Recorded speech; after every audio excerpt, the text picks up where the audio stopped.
প্রশ্ন 3.14 শুল্ক কাকে বলে পার্থক্য অথবা কর বলতে কি বুঝ শুল্ক ও কোটার পার্থক্য কি জাবি 20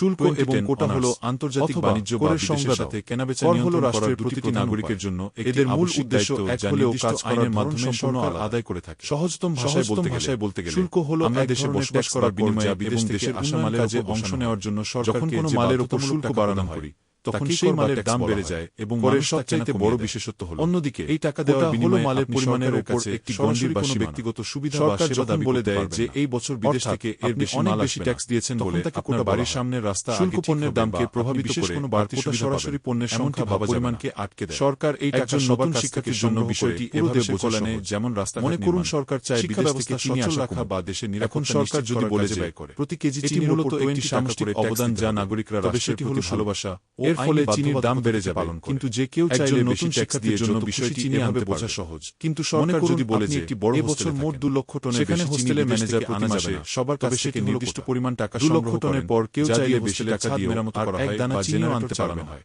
অর্থাৎ যখন এই টাকার হিসাব তখন আপনি মালের কেবলের বাসা রুমের সুবিধার জন্য বাজারজাতকরণ নীতিমালায় এই দুটি সবার জানা খুবই জরুরি কারণ ব্যবসায়ীদের আমদানির সিদ্ধান্ত আপনি যখন ইনকাম ট্যাক্স বা ভ্যাটের মাধ্যমে প্রদত্ত তথ্যের আলোকে সেই টাকা দিয়ে দেশের সব মানুষের জন্য বিস্তারিত হয় বা বড় বড় নিচে নাম্বারিং করে আলোচনা করা ঐচ্ছিক দান নয় যে আপনি চাইলে দেবেন না হলে প্রায়োগিক পার্থক্য বরং এটি আইনের মাধ্যমে দেশের সীমানা পার হওয়ার সময় পণ্যের উপর বসানো এক ধরনের বাধ্যতামূলক কর সুন্দর ও উন্নত দেশ উপহার ওটা হলো আমদানিকৃত বা রপ্তানির আলোকে পণ্যের পরিমাণের সরকার ও বিস্তারিত গুরুত্বপূর্ণ বৈশিষ্ট্য নিচে নাম্বারিং করে পদ্ধতির নমনীয়তা ও কঠোর বাধ্যতামূলক পদ্ধতিটি বেশ নমনীয় করে প্রধানতম বৈশিষ্ট্য বেশি ট্যাক্স দিলে বেশি মাল আনার সুযোগ থাকে রাষ্ট্রের আইন কোটা হলো যার অনমনীয় বা কঠোর পদ্ধতি তিনি সেই নির্দিষ্ট সীমা পার হয়ে গেলে আর কোনোভাবেই পণ্য আনা অমান্য করা আইনত দণ্ডনীয় অপরাধ দেশীয় শিল্প সংরক্ষণের সরাসরি প্রতিদানের মাধ্যমে দেশীয় শিল্পকে করদাতার পক্ষ থেকে দেওয়ার প্রদানের বিপরীতে সরকার এখানে মালের পাওয়ার দাবি করার সুযোগ দেয়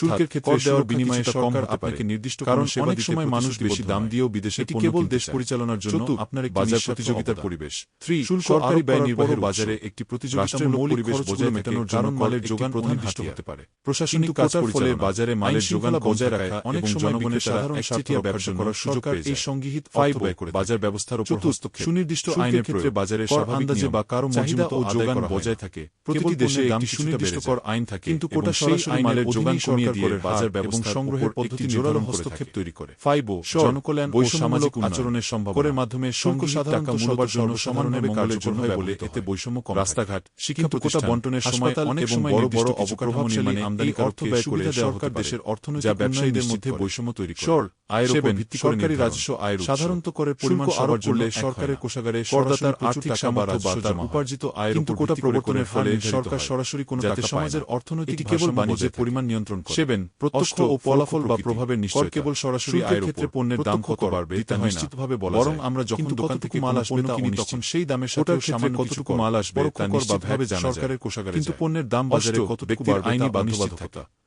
যোগান ও চাহিদার ভূমিকা একজন সাধারণ নাগরিকের পণ্যের মূল্য নির্ধারণে ক্রেতার নাগরিক হিসেবে রাষ্ট্রের যোগানের একটি স্বাভাবিক সুবিধা ভোগ করার বিনিময়ে পদ্ধতিতে সরকার নিজেই যোগান নিয়মিত করে দেয় বলে কোনো বিশেষ সুবিধার প্রত্যাশা বর্জন অধ্যাপক সেলিমের উদাহরণ ও করদাতা যখন টাকা দেন সরকার যদি বিদেশগত কোনো বিশেষ আমদানির লোভ বা 20% কর বা ট্যাক্স তার এই ত্যাগ তবে সমাজের সামগ্রিক উন্নতির জন্য যদি সরকার নির্দিষ্ট করে দেয় যে রাষ্ট্রের সামনে বেশি চিনি আনা যাবে না কর আরোপ করার ক্ষমতা কেবল সরকারের আমি কি আপনাকে আমদানি শুল্ক রাষ্ট্র তার সার্বভৌম ক্ষমতা ব্যবহার করে মূল নাগরিকদের উপর করে বোঝা বা দায়িত্ব সম্পর্কে আরো বিস্তারিত জাতীয় লক্ষ্য দিয়ে সাহায্য অর্জন করা সম্ভব হয় আমি কি আপনাকে সরাসরি কর যেমন ইনকাম ট্যাক্স এবং পরোক্ষ কর যেমন ভ্যাট এর মধ্যেকার পার্থক্য এবং এগুলো কিভাবে আমাদের দৈনন্দিন কেনাকাটায় প্রভাব ফেলে সে সম্পর্কে আরও বিস্তারিত তথ্য দিয়ে সাহায্য করতে পারি